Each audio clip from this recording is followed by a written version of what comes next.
Taste the Daily. Dharmapuri மாவட்டம் பாலக்கோடு அருகே காட்டு யானை தாக்கி அடுத்தடுத்து 2 விவசாயிகள் உயிரிழந்தனர். பாலக்கோடு முத்துக்கவுண்டர் தெருவைச் சேர்ந்த விவசாயி பழனி எர்ரனஹள்ளி பகுதியில் உள்ள அவரது விவசாய நிலத்தில் காவலுக்கு இருந்தபோது ஒற்றை காட்டு யானை ஆக்ரோஷமாக தந்தத்தால் குத்தி மிதித்து கொன்றது. இதற்கு முந்தைய நாளில் இதே யானை தீத்தாரப்பட்டியில் ஒரு முதியவரை மிதித்து கொன்றது.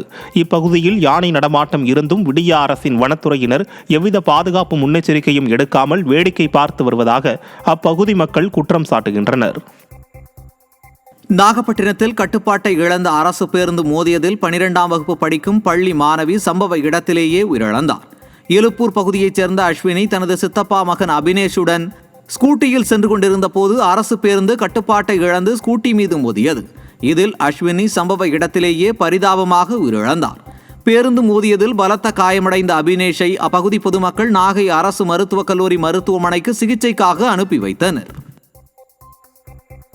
திருப்பூர் மாவட்டம் ராஜபாளையத்தில் ஒரே வீட்டில் வசித்து வந்த 3 பேர் தற்கொலை செய்து கொண்ட சம்பவம் அப்பகுதியில் பெரும் சோகத்தை ஏற்படுத்தியுள்ளது.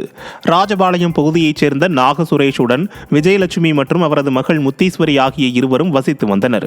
இந்த நிலையில் வீட்டின் உரிமையாளர் சூரியமூர்த்திக்கு நாகசுரேஷ் 5 லட்சம் ரூபாய் கடனாக கொடுத்த நிலையில் கடந்த வாரம் சூரியமூர்த்தி தற்கொலை செய்து கொண்டார்.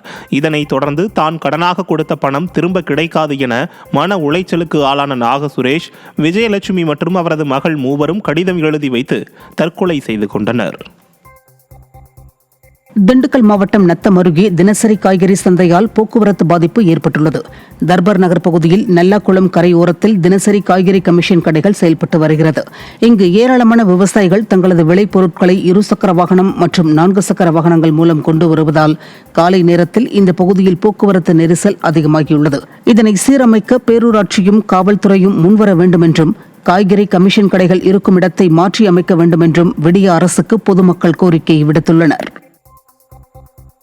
காஞ்சிபுரம் மாவட்டம் சுங்குவார் சத்திரம் பகுதியில் சாம்சங் தொழிற்சாலை ஊழியர்கள் 14வது நாளாக போராட்டத்தில் ஈடுபட்டு வருகின்றனர்.